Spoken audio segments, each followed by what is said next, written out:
Hi there, welcome to the first episode of my 10-minute moan of today.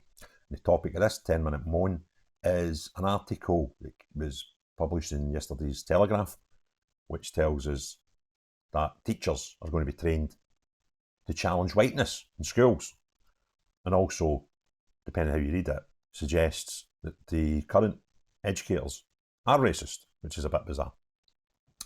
So as I said, it's an article in the Telegraph. I'm going to discuss an article published yesterday by Craig Simpson, one of their reporters. And the headline says, teachers will be trained to challenge whiteness in schools. Guidance aims to encourage anti-racist teachers training to maintain diverse educator workforce. Teachers will be taught to challenge whiteness in lessons. The Telegraph can reveal guidance has been created for teacher training courses to ensure future educators are anti-racist and prepared to implement this in the classroom. Now, this is a paragraph that, it depends how you read it, could actually be claiming that current teachers are racist, because it says to ensure future educators are anti-racist. Does that mean the ones you have currently are not anti-racist or anti-racist enough? The mind boggles. Teachers will be instructed in how to disrupt the centrality of whiteness in schools according to best practice documents. The term whiteness in critical race theory refers to social attitudes considered normal by white people, and guidance suggests that concepts including meritocracy, objectivity and individualism should be questioned. Documents state that student teachers, if they happen to be white, should also be helped to develop a project and project a positive white racial identity. Separate guidance has been developed in Scotland and England, and both documents have been endorsed by universities offering teacher training, including Edinburgh, Glasgow and Newcastle, along with the National Education Union. Documents claim that encouraging anti-racist teacher training will help to maintain a diverse teaching workforce and will help to close the attainment gap between white and non-white pupils. The Scottish Anti-Racism Framework, drawn up by the Scottish Council of Deans of Education and endorsed by 10 universities, states that changes to the way in which teachers are taught will disrupt the centrality of whiteness and enable different ways of seeing, thinking and doing. Oh dear. This process may involve more references to colonialism and racism in lessons and instilling an understanding of the impact of whiteness. This, it says, will help teachers project a white racial identity grounded in reality and allyship in the classroom, free from false notions of superiority. Now, I'm just going to break away from the story for a second, because I work as a volunteer in a kids football club where we have 150 kids roughly. And yes, it's predominantly white because we live in a predominantly white city, but we do have many different ethnicities, religions, skin colours, and the kids get on fine. They do. They get on really fine. And kids being kids, there's the odd wee time you need to give somebody a wee chat, talk about things that are important to us, like standards and fairness and all these things. But to suggest that our kids are being taught at schools wrongly because we need more references to colonialism and racism in lessons, to do what? To actually create less racism than there is just now in kids. And I don't believe it's the kids that are the problem. I can see it in front of my own eyes. Excuse me. Every night when we go training or when we have games in the weekend, and kids are going just fine. So I don't think it's what we're doing at school that's a problem. It might just be a societal problem if, we have any issues in society, but kids ain't the problem. This, it says, will help teachers project a white racial identity grounded in reality in a classroom free from false notions of superiority.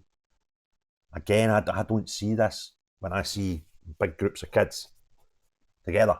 I don't see anybody having a notion of superiority based on skin colour.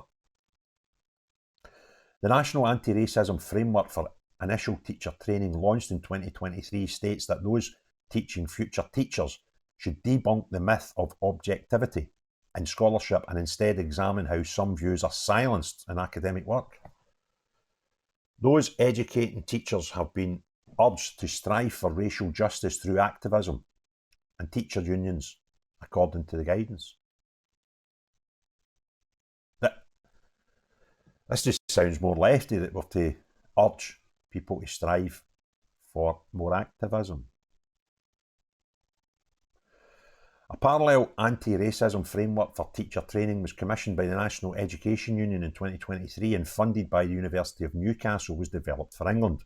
It states that teachers working with all age groups are crucial to anti-racism work and directs tutors to academic literature on how to deal with whiteness.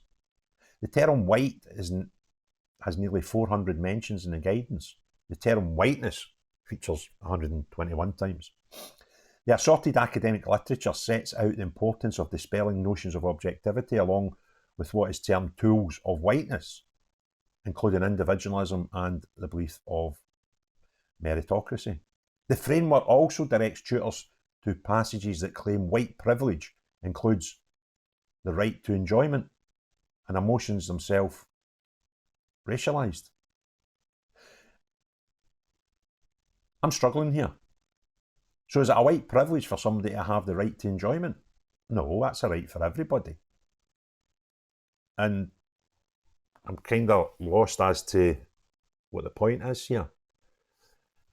It's as if we have to educate educators now to enforce kids to be embarrassed about being white. But surely, in a world where diversity is encouraged, then whiteness isn't a bad thing. It should be celebrated and not demonised.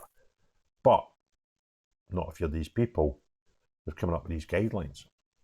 Scottish guidance aims to tackle racism in education and to create a more diverse teaching workforce. It has been made available by higher education institutions providing teacher training, including universities in Aberdeen and Strathclyde. A Newcastle University spokesman said, as we saw in the recent public unrest across the UK, racism is pervasive in our society. The way that we eradicate current and future teachers, the way we educate, current and future teachers will play an important role in breaking this cycle, and framework was developed to provide practical guidance on this. Ladies and gentlemen, you're looking in the wrong places to solve your answers. But yet again, we see reference made to this public unrest across the UK and being the Newcastle University spokesperson, whoever they are, blaming that on racism.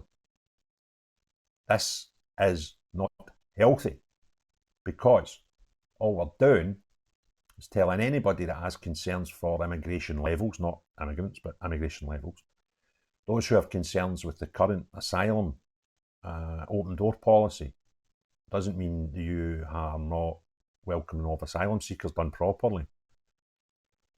These are people that fear for the safety of their children, of all colours, on the streets of the United Kingdom, and feel that a place that's short of housing and having an open door policy for too many people migrating to the country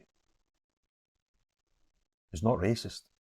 And the way I can prove it's not racist, and the way I can prove it's actually a problem, is if we look at the last 20 years of government, every single one of them, bar none, has been voted on a mandate that included a